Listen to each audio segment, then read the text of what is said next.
Did you know that you can add 10, 20, 30, 40, even $50,000 a year to your income without going back to school and getting a college degree?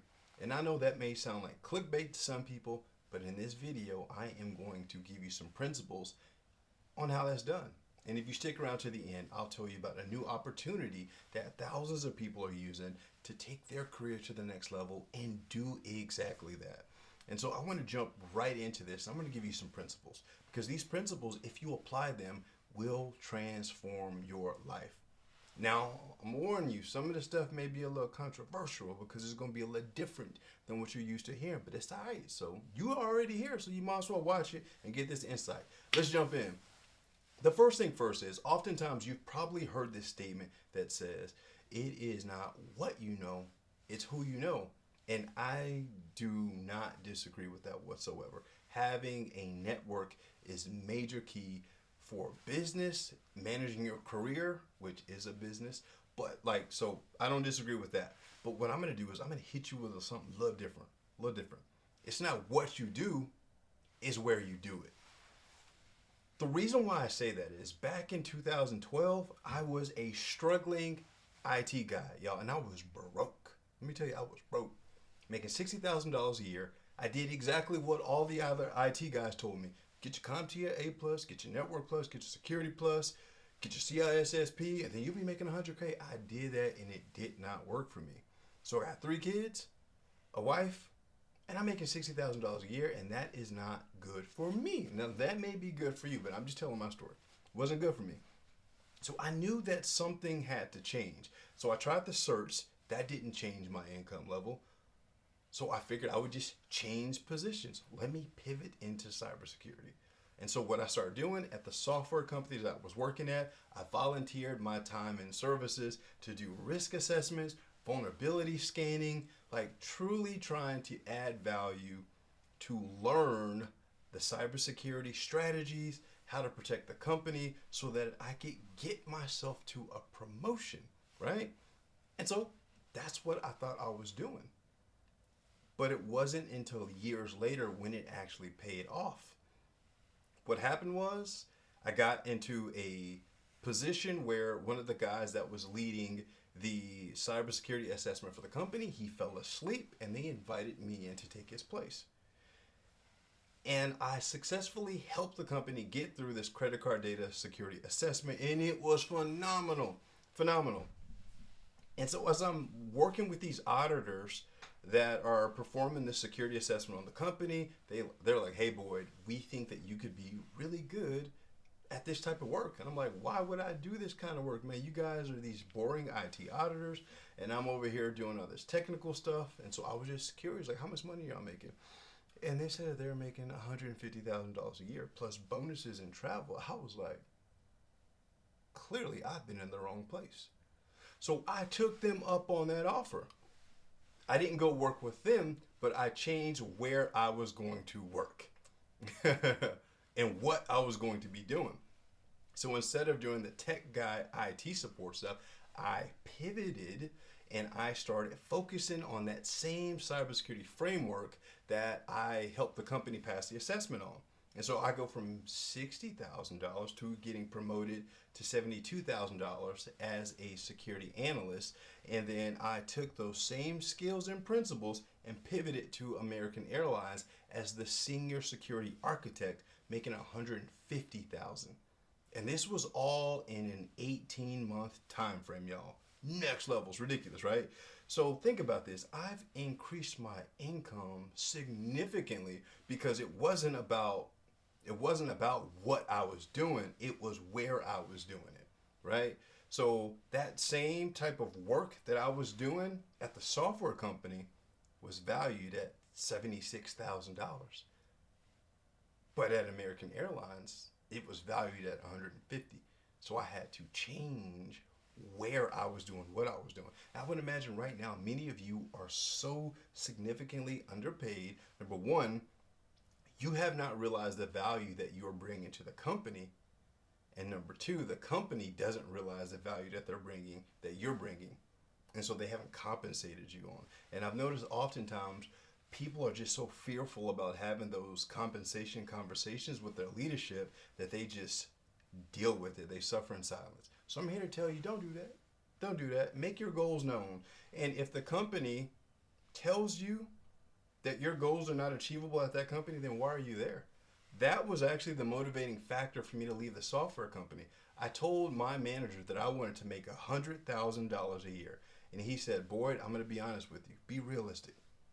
That salary range in this position at this company is never going to happen. And I respected him for that. I did. And I left. I left. So that's principle number one. It's not what you do, it's where you do it. And number two is, y'all hear me talk about this all the time, guys. Number two, money follows value. Now, I said a moment ago that many of you are probably underpaid because you don't understand the value that you bring and the company doesn't, right? So we call that a misalignment on value. These high paying positions that you see that are being advertised or people are working in, it's because the company perceives the value that that person is bringing, and so they compensate it at a specific level, right? So money follows value. In order for you to get your income goals, especially if it's like 100K or more, 150K or more, you have to be in a position where you are adding value. Now, this is what I want y'all to understand, and this is where a lot of people go wrong. Doing a lot of work is not the same as adding value. It is not. Hear me again. I'm gonna say it again. Doing a lot of work is not the same as adding value. Working hard is not the same as adding value. I don't care if you work hard or you work soft, as long as you are effective, right? You have to be effective. So this is what I mean. There are certain positions at companies that are either going to make the company money or offset the risk of losing money. And the people that are getting paid the most money, the share of that, are in positions where they are creating processes and developing solutions for other people to go implement, right? And it's the people that are going to do the implementation are the ones that are not getting paid a lot of money. I go install patches. I go update systems and servers. And I go do these configuration changes and whatnot. And you're like, I'm doing all this work. Why am I not getting paid a lot of money? It's because somebody decided that you needed to go do that. The person that decided you needed to go do that is the one that's getting paid. They just don't have time to execute because they're using their brain to use other people to amplify the work. And that's where true wealth building comes in. Not just making $50,000 extra a year. We're talking about wealth building. We have to come up with ideas and we have to use other people to implement our ideas. That's how wealth building happens, guys. And we see that in companies around the world, especially in the tech space. If you go look at your LinkedIn profile, the LinkedIn profile of your Chief Information Security Officer, your CISO, your IT managers, your directors, chances are you'll see very few IT certifications, but you will see a lot of business skills or background behind them, because this space is not about technology and certifications, y'all. It's about business. It's about business. That's what I try to get y'all to understand. It's about business. All right. Money follows value. You need to create value if you want to make more money. And the next principle is, if y'all don't get nothing, y'all better get this right here. And it is, value is in the eye of the beholder. You know, they say beauty is in the eye of the beholder, but value is. And this is what I mean. Secret formula right here that I'm posting on YouTube publicly.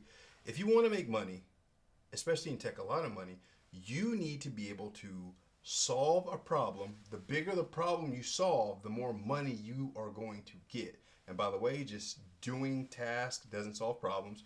We're creating solutions for other people to do. The bigger the task is, the more impact it is, the more valuable it is perceived, which means the more money you will make.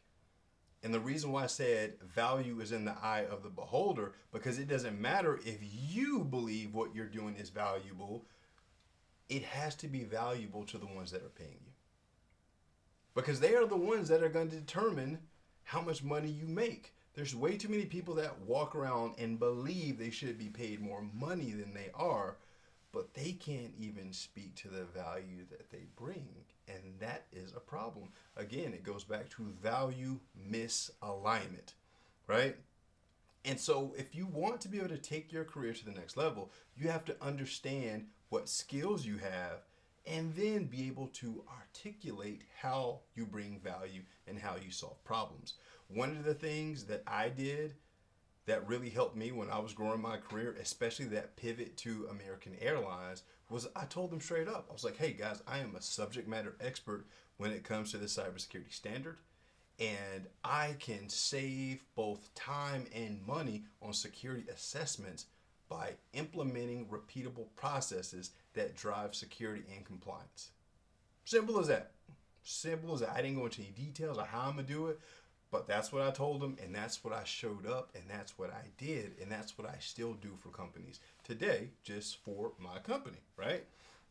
So it's important that we understand what the market believes is valuable so we can go do those things, right? So this is why I have conversations with people when they ask. They're like, hey Boyd, I got this certification.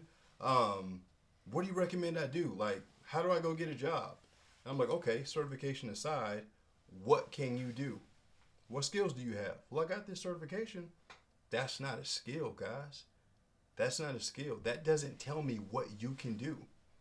Like the process that I told you that I presented to American Airlines, a certification didn't teach me that.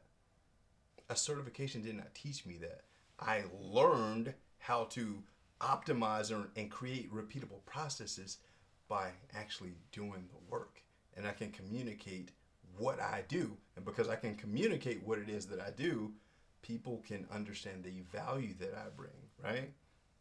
So those are the three principles that you need in order to make this happen.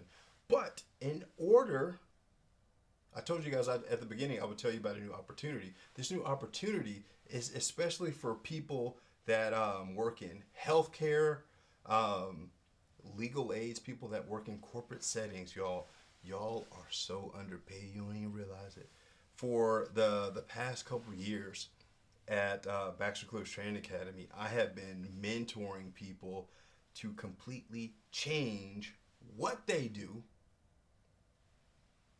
into high-paying cybersecurity fields. Taking people that have the experience from a medical field and applying the cybersecurity principles to that and helping them pivot, right?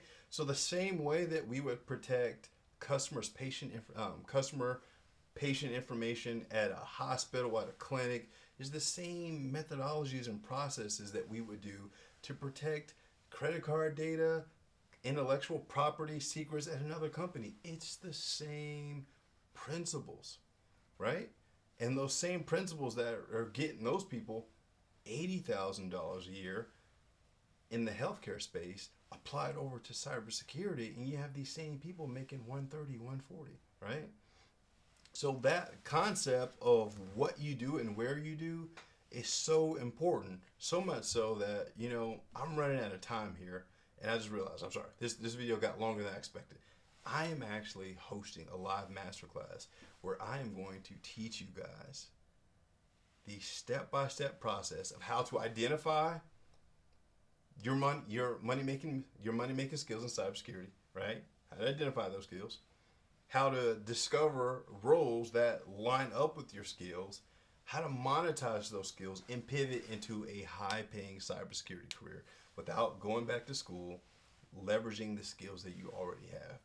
And if you want to join me there in this live event, click the link in the description. Join me. I want to show you guys, as many people as possible, how you can take control of your future by leveraging the skills and creating value, guys. Creating value. So if you got some value from this video, like this video, share it with a friend, and I'll see you on the next one. Peace.